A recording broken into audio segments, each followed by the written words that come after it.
Welcome to Creatives Grab Coffee, hosted by Kyrill, Lazarov, and Dario, Nouri, a platform where creatives and business professionals discuss industry topics, ideas, and share experiences.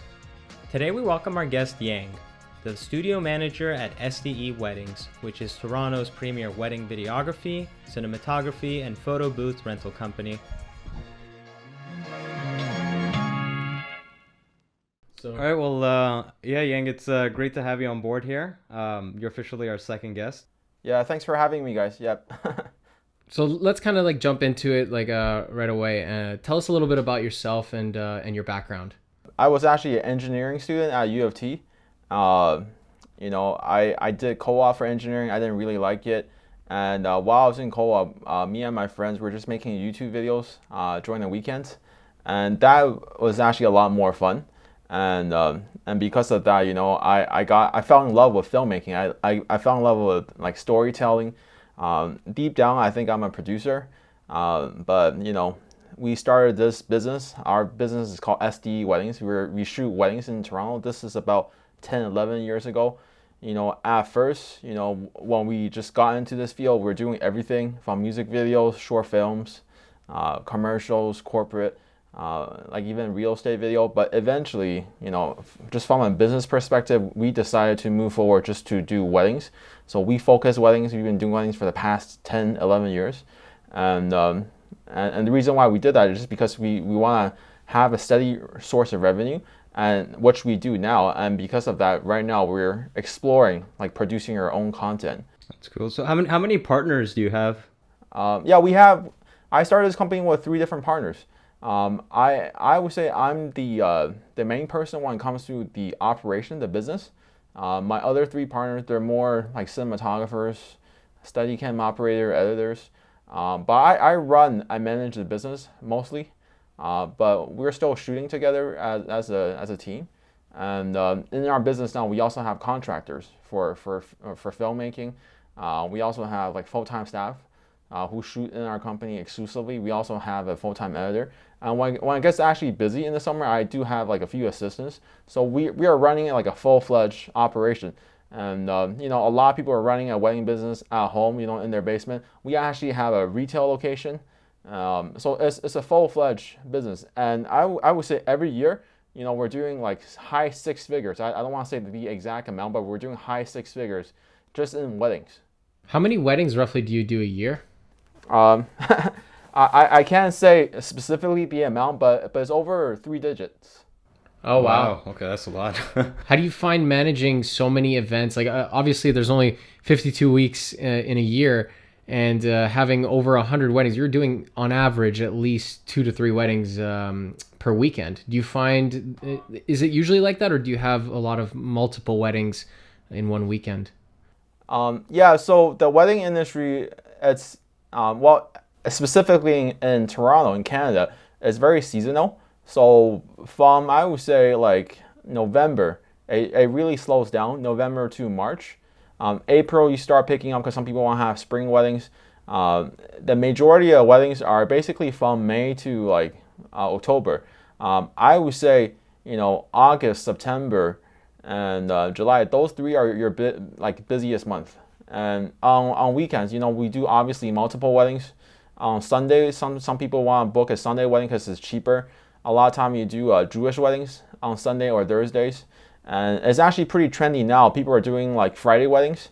And because of COVID, obviously now a lot of people are getting married this year.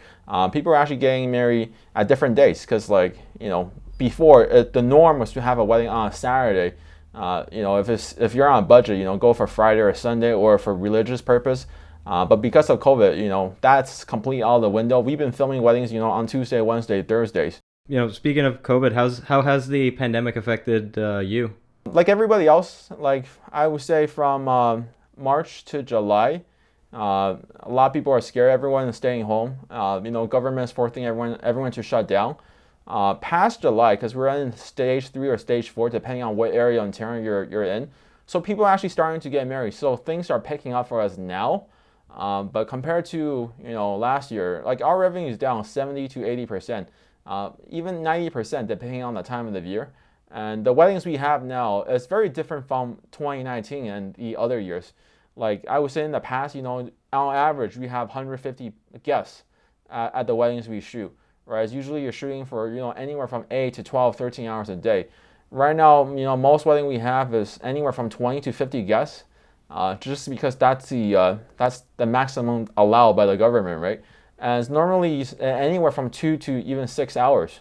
So obviously we're charging way less. We have way less work, but we're just very grateful to have work, right? A lot of people, unfortunately can have work right now. A lot of people are forced to stay home. But we actually did shoot a lot of weddings, a good handful of weddings in August. We shot a few weddings in July. September, October, I don't really know how that looks like, because right now we do actually have a lot of people booking us last minute. Just because people decide to have weddings last minute right now, just because things are changing like rapidly, right? But yeah, it has affected our revenue. But my cost is low. We do have an office space. The rent for my office is only $1,100, so my upkeep cost is low. So when the pandemic is happening, the first thing I did is just trim my costs. My office, I can cancel that, right? But I have to still pay my lease, right? Whatever I could cancel in terms of cutting my costs, right? Most businesses I know, they don't have an office. They're not fully fledged, fully established. A lot of people are doing it part-time. A lot of people are doing it from their home. So their cost is very low. So essentially, if you want to survive in COVID, just make sure your cost is low. And I would say, at the end of the day, at the end of the tunnel, there is a shining light. Mainly because every wedding, most weddings now in 2020 is being postponed to most weddings in 2020 is being postponed to 2021. So if your business can survive this year, next year is going to be very busy for everybody. So there are definitely business closed down in the wedding industry, venues, caterers, what have you. There is a few photographers, cinematographers I know that are stepping out of the industry, but most people are okay because for most businesses, their cost is very low. Yeah, so it's interesting that you mentioned that. So for anyone that's wanting to kind of get into the wedding space, what would you say are some things that you've learned over the years while running SDE? Like, what are some key things that you've learned?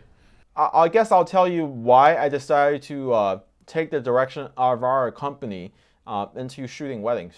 And I've been doing this for 10 plus years. I try to start my own rental company. I try to do corporate real estate, corporate commercial. So basically, as I see it, right, all of us are creative filmmakers, right? We want to do something creative. But at the end of the day, if you want to survive, right, you need to make money. I remember 11 years ago, I was trying to produce my own short film, and it was a quick shoot. It was only 2 days, but I had to pay for the food. I had to pay for makeup. I didn't have to pay the actor, but I felt bad. I want to pay them something, right? So at the end of the day, I was making a short film, and that cost like a couple $100, and it's a very low budget film, right? And at the time, I was a student. Everything I'm paying out of pocket, and as a student, I just didn't have the money, right? So I realized, if I really want to be, a producer, a filmmaker, I can't do this financially because I can only do it once. But I don't think I'm the best producer. I know I'm gonna make mistakes, but I need to get up and keep doing it over and over again, right? So 10, 11 years ago, I look at the situation as I need to make money. I have to make money if I want to really produce my own work. And so I decided to start a business that makes money, right? So I look into real estate, right? A lot of people shoot real estate, commercials for real estate agents. It could be photos, videos. The thing about real estate, back then, houses are selling for 300, 400 grand. So, a real estate agent is probably gonna pay a couple $100 to do photo and video for their listing. And it's a very low cost entry business. Anyone can do it. It's not highly creative. And real estate agent, they always try and keep their costs low, right? So it's not a very good business. But if you look at the landscape of real estate, photography, videography now, houses now are averaging, $1 million to 700 grand, even for a condo in Toronto. So it is a better market than what it was 10 years ago. But even now, I still wouldn't do it because there's not a creative outlet in terms of how to make yourself different from someone else who's going to do like real estate photography or videography, right? So that's why I didn't do real estate. Now let's look at like corporate, right? A lot of videographer, filmmaker want to do corporate. Corporate, you're dealing with a corporate client. Usually it is a bigger budget, but the downside is that, that process where you're discussing with them, pitching your idea, pitching their vision, finding out what their budget, it's a very lengthy process, right? I remember, I would pitch to a client, right? It would take a couple weeks for them to make a decision. Then they got to go into a meeting, find out their budget. Occasionally they're looking for someone to cover their event, but it's really hard to build a recurring revenue with a good client. Like a good client is hard to come by, and when you have a good client, it's just a lot of work, right? I mean, because you have to create your project, and they have to get approved, and they have to get approved by somebody else. So it's a very lengthy process. And the way I see it, right? Like there's no difference between me filming a wedding versus me filming a commercial, because at the end of the day, right, I'm still producing work for somebody else. At the end of the day, I'm still working under someone else's schedule. The only difference between film, like a corporate gig, and versus wedding is just that, corporate, they usually do pay better. It's less stressful. But at the end of the day, I feel like if I build a corporate company, I don't think my lifestyle as a business owner, as a business, would really change that much, right? I would still be looking for clients, servicing them. But again, corporate clients are a lot harder to come by, especially really good clients. So that's why I didn't do corporate. Now, if you look at music videos and like independent films or even feature films, I did grips, I did AC, I did AD, all for independent productions. And it's like anyone in the industry, if you want to be the top, where you actually have like creative control, you either have to have your own project or you have to climb your way up the ladder, right? That climb could be 10, 15 years.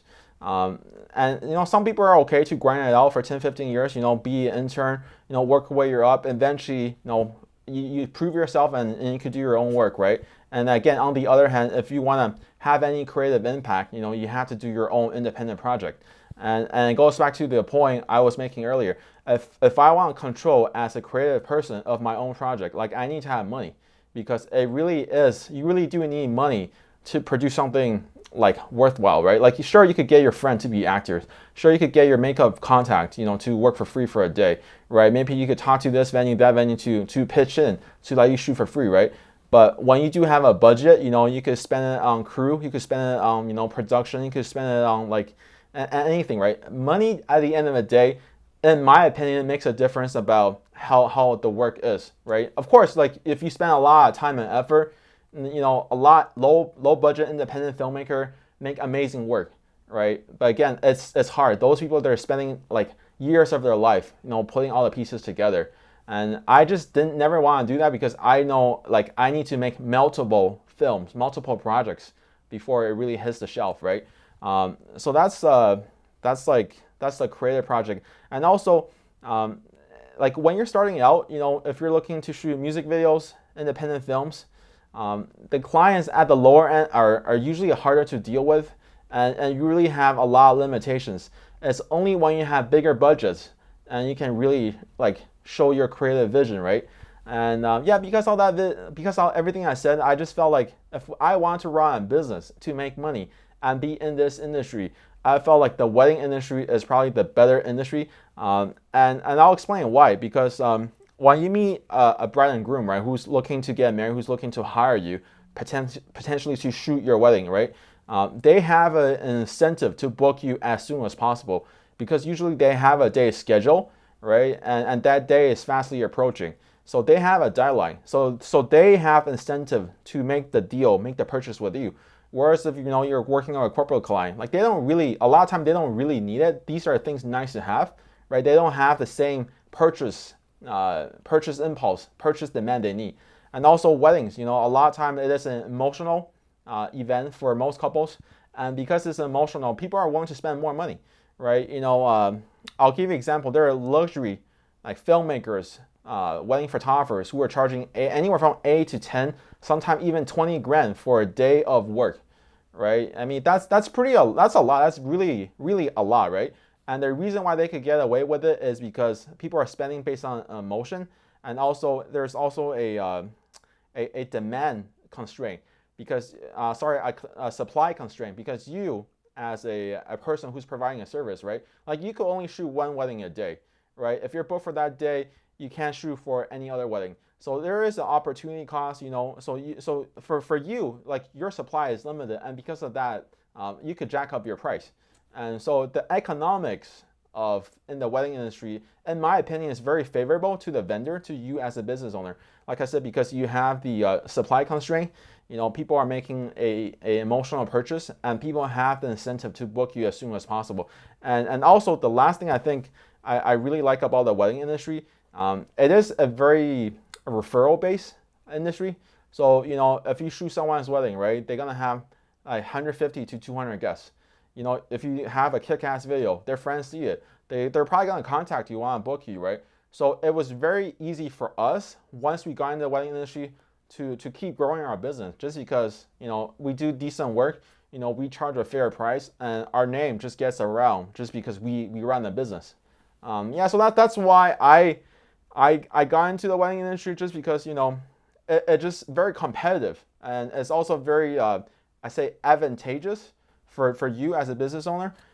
Yes, that's just my personal opinion. Like I said, like I look at the different industry, and the wedding industry to me just makes sense. But for me, the only downside I would say about the wedding industry is that I know a lot of filmmakers, who's great at shooting weddings. The only thing about wedding is again, like you're following someone else's schedule. Someone else is telling you what to do, what kind of like where you need to be. You as a creative individual, you don't have much, I would say, input to the day, as if if you're running your own TV show or independent film or shooting your own music video. You don't have a lot of control, and a lot of time things are totally out of your control, right? For example, if you shoot a wedding, like it's raining, right? There's nothing you can do. It's not like you could postpone the shoot or reshoot on a different day, right? And because of that, a lot of people who shoot weddings, like what you really learn is how to shoot run and gun, right? I know a lot of filmmaker in the wedding industry, who's great at shooting weddings, but they don't understand the concept of lighting, right? They don't understand the concept of like directing or concept of props, art department, like what have you, right? So film, like if you are a filmmaker, wedding industry is great. It's a great place to start, make money. How to shoot run and gun, right? It could be good if you want to be a documentary filmmaker. But if you want to be a commercial or creative filmmaker, you really have to do things on your free time, just because like you're not going to learn about like lighting, right? You're not going to learn about creative concept like film shooting wedding. But yeah, overall for me, like we did, like I said, like it's just good money. And now I can produce my own short film, not worry about how much I need to spend on lunch, because us as a business, we have that budget to spend it, right? You mentioned that it's a very competitive industry, and I think based on what we've seen, it really is, because the barriers to entry are really low, both in terms of equipment and also getting an office, because like you said, a lot of people don't even have an office, right? And camera gear is getting cheaper day by day, right? So with all these competitors in your field, how do you make yourself stand out? Well, in my opinion, if I were compared to how things are now to 10 or 11 years ago, I would say right now it is way easier to start a business as a wedding filmmaker.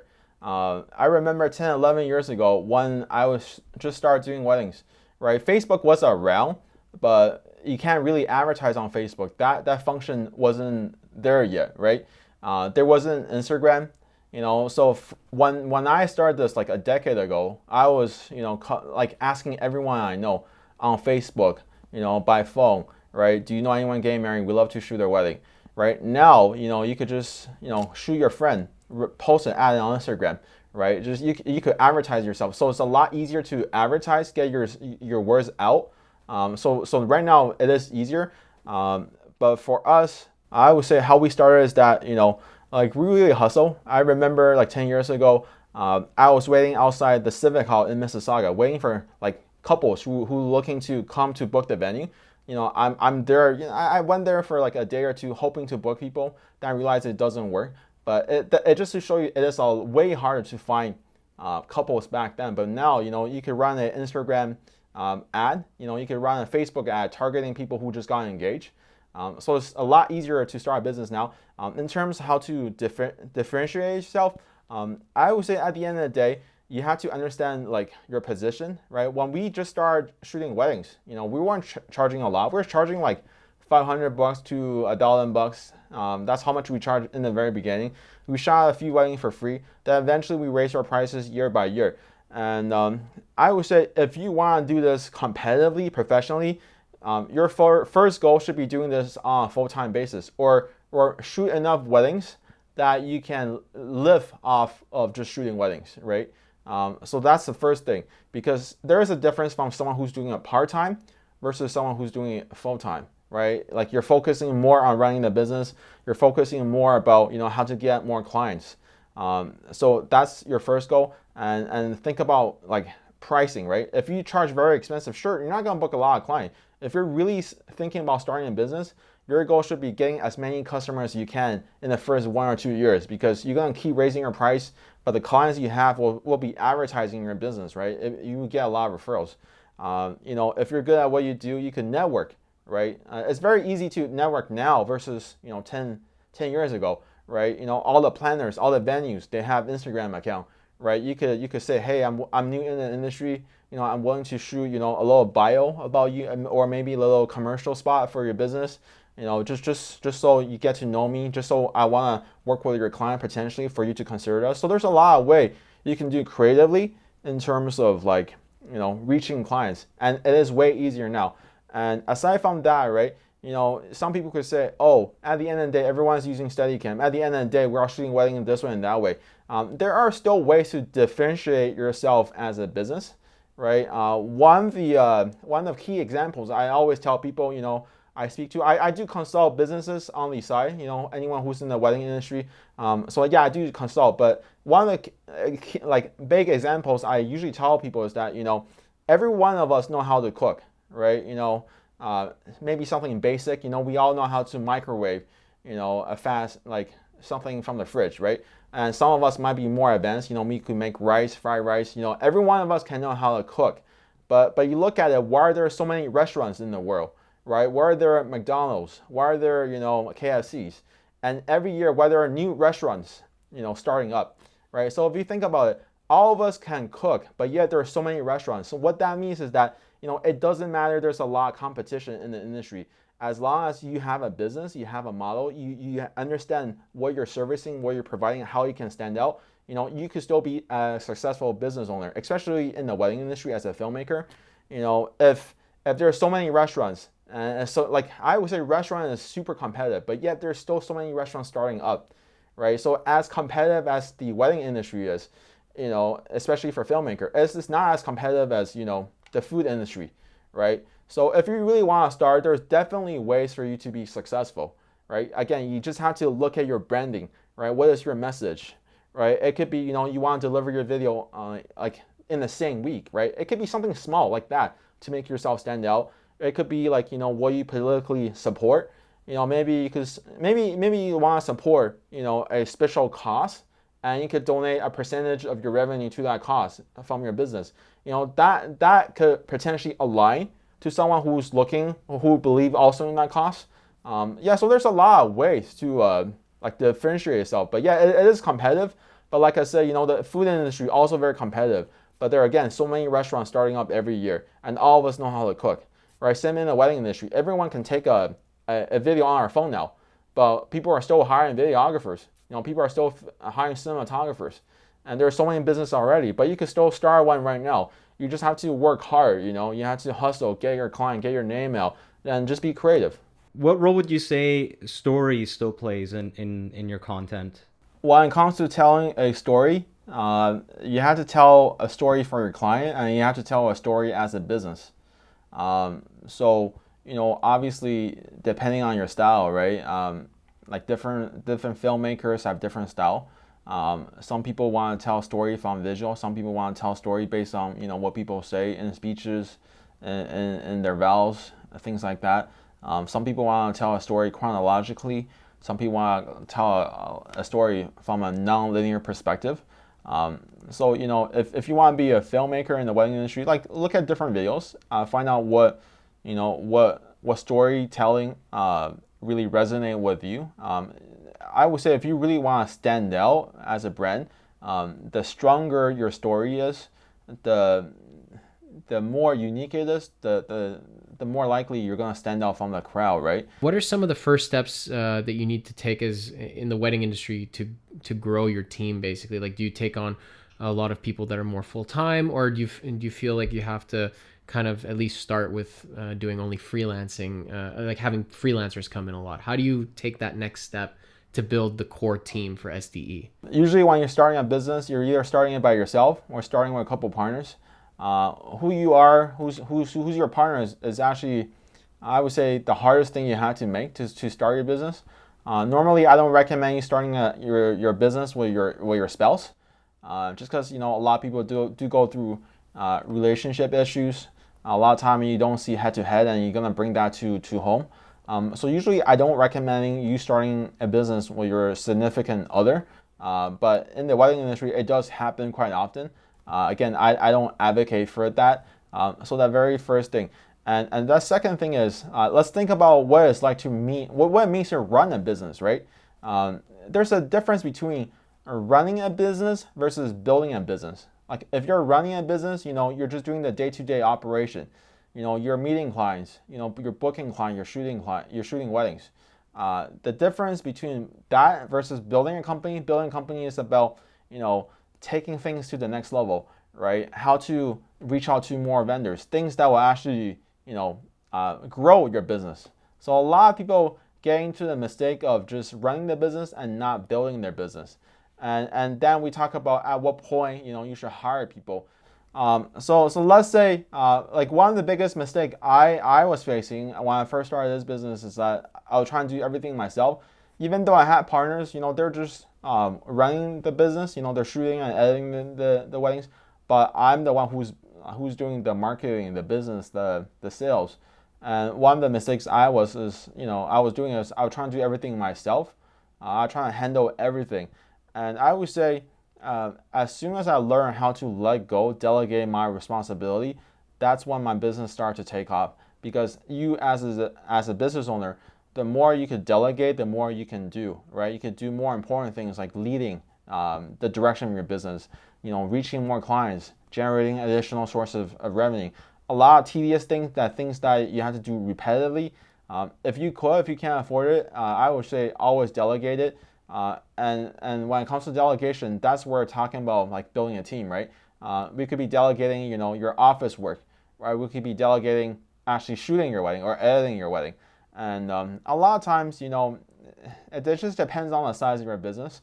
A lot of times, even now, we contract some like of our individual work, right? If a client wants a DVD disc to be made, we contract it out because there's not enough supply or demand for us to do it and hire a full-time staff for that, right? A lot of times, some people need a graphic design work, right? We just contract it out. Like I'm too busy to do it. We don't have enough work to hire someone full-time.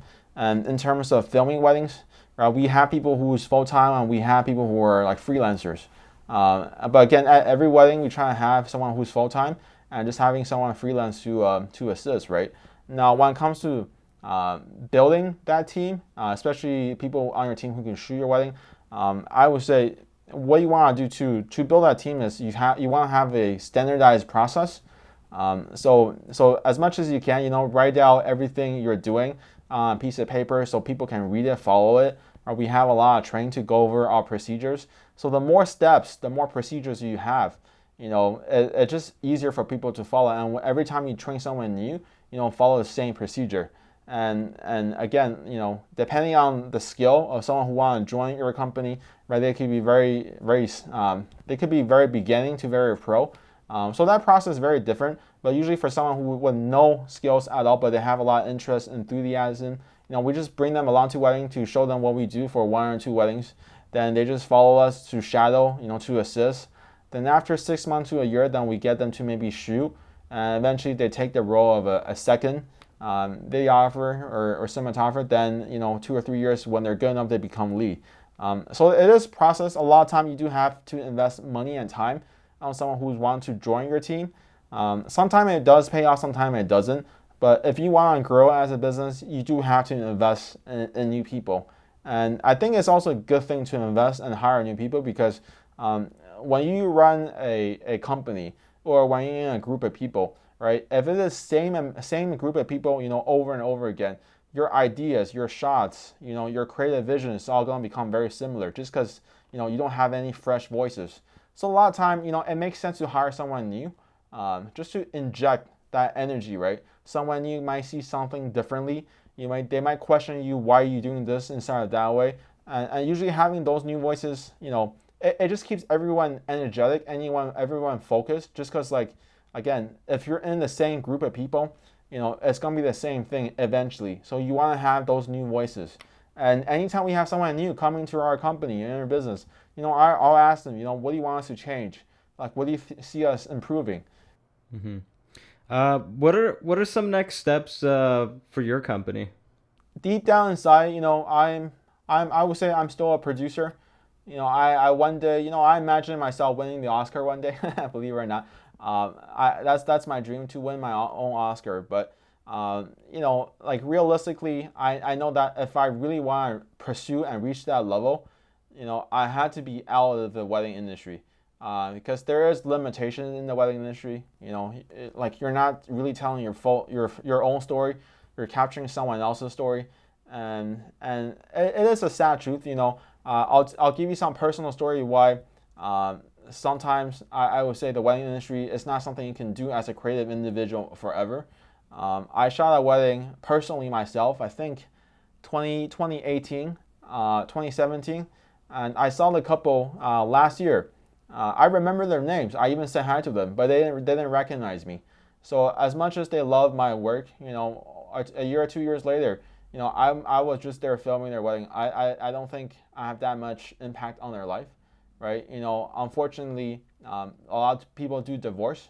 So like think about that for a second. You pour your heart and soul into making a story, a film. 2-3 years later, no one's gonna watch it because the couple is divorced. So in those kind of situations really made me, evaluate, my purpose, right? Like I do love all of our couples, but again, my ultimate goal is to be a producer. One day winning a Hollywood award, right? So us as a business, I do try to diversify our stream of revenue. One of the things I want to do this year is to produce a course. I've been working on it for almost 2 years now. It's a course just basically reiterating, teaching everyone what I know in the past 10 years about how to run a wedding business.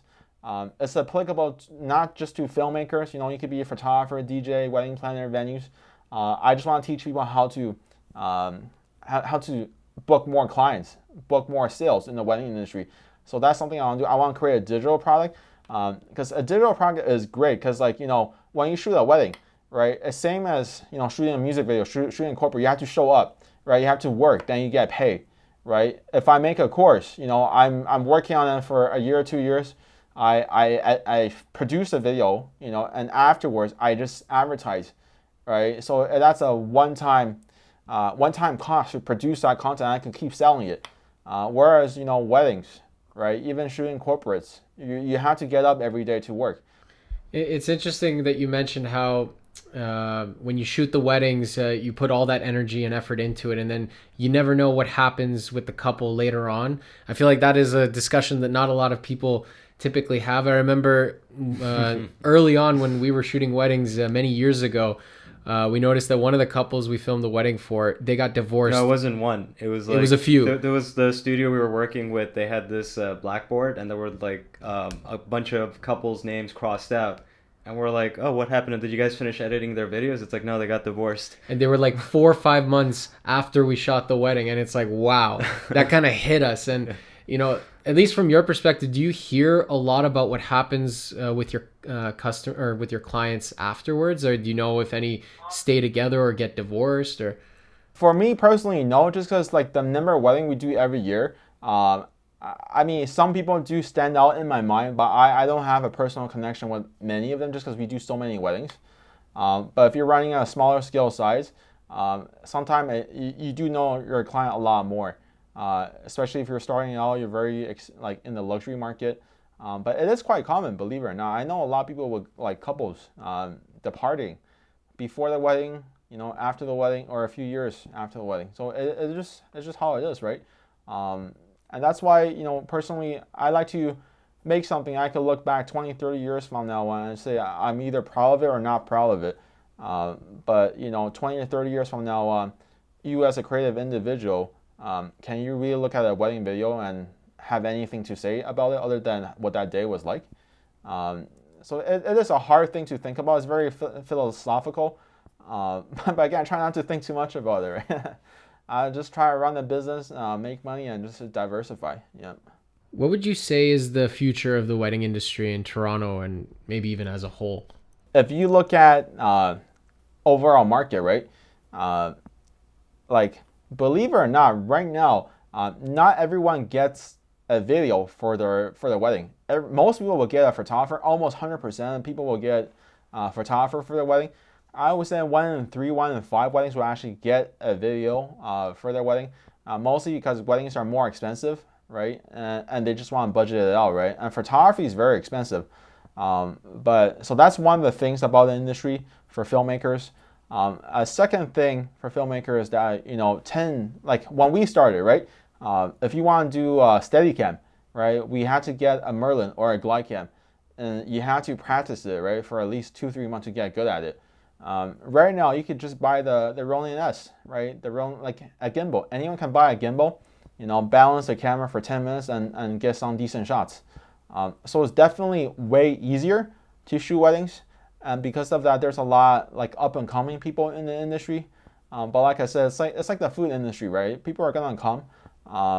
And so what you have, I think, is a growing industry with a lot more competition. And usually in that kind of situation, the market will consolidate. So you're gonna have big companies like my business. Like we do a lot of weddings because we grow, right? It just happened in the industry. There are gonna be a few big players. Like we're one of them, right? Then you're gonna have a lot of small size player, right? And who try to be boutique, and you have a lot of upcoming players. So it is just developing to the natural progression of a normal market.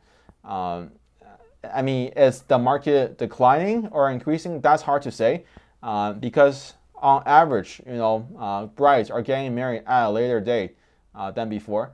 The average age for people to get married now is like 27 to 28 for ladies, and 31 to 32 for men, right? 10 years ago, that number could have been like 26 to 27. So on average, people are getting married later and later. But on the other hand, less and less people are getting married, right? More people have like cohabitation situations. Some people are putting off marriage altogether, right? So that's the thing. So it is a potentially declining market statistically, but on average, people are spending more on their wedding just because they have more income as they get married on a later age. Then you have situations where people are getting married for a second or third time. I mean, for second marriage, people do spend money, but usually not as much as the first wedding.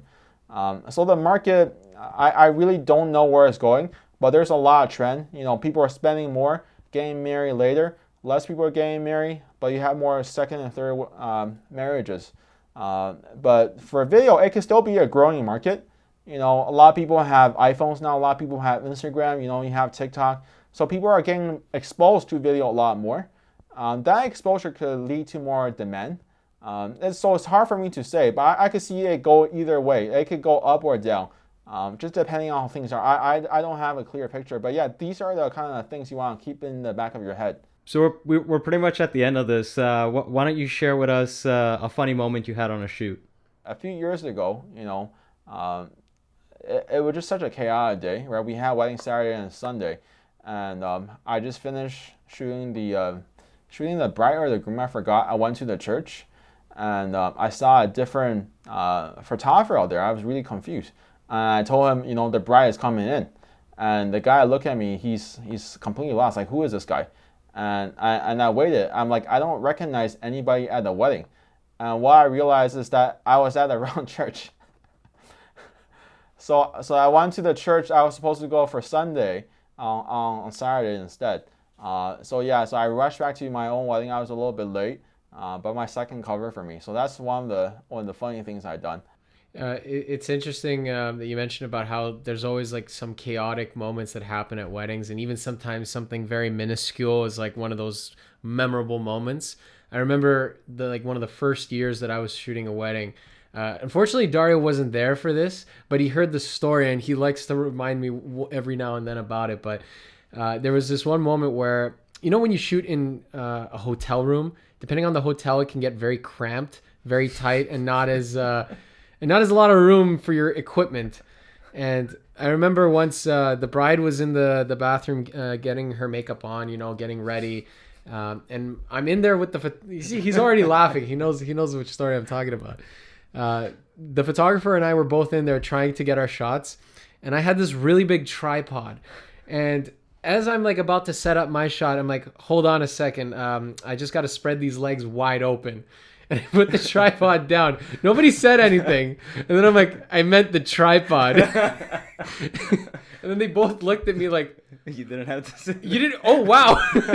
They didn't hear it. They didn't hear how weird it sounded at first. But, oh, man. I think the funny part was that you were in the bathtub, or she was in the bathtub when you said that. Yeah. But it's funny how like just little things like that sometimes, just come up from like even the most mundane things that you do when you're on set or at a wedding. I think the funniest thing I've seen happen at a wedding is when they had this cake that wasn't the most expensive. So at one point I started seeing that it was starting to like tip over. It was like the Leaning Tower of Pisa. So there. It was like a 3-layered cake, right? And the top 2 layers were starting to tip over, and there were like kids running around the cake. There are times when I see the kids running around the cake, and I'm like, I'm just, what would happen if one just knocked the cake over there? I'm so paranoid about doing that any time I get closer and I'm getting my slider shots, I step like way back. Just stay away. Have you seen a cake topple over at a wedding? No, we have. I have actually seen it. Yeah. That was 2014, I think, 6 years ago. Oh yeah, that's when we were having that issue. I guess the cakes in 2014 were just not good. Yang, if there's anything else you wanna plug in, like your website or any other things that you're up to right now, you're more than welcome to share. So if you want to just learn more about the wedding industry, starting a business, just follow me on Instagram at SDE Weddings or at Wedding Millionaire. Well, Yang, thank you so much for joining us on the Creatives Grab Coffee podcast. You've really shared a lot of great insights with us and our viewers. Yeah, thanks a lot. Okay, all right, thanks a lot, guys. Thank you for tuning into the Creatives Grab Coffee podcast. You can find us on Spotify, YouTube, Instagram, and LinkedIn. Let us know if there are any topics you would like for us to cover in future episodes. You can reach out to us at creativesgrabcoffee@gmail.com.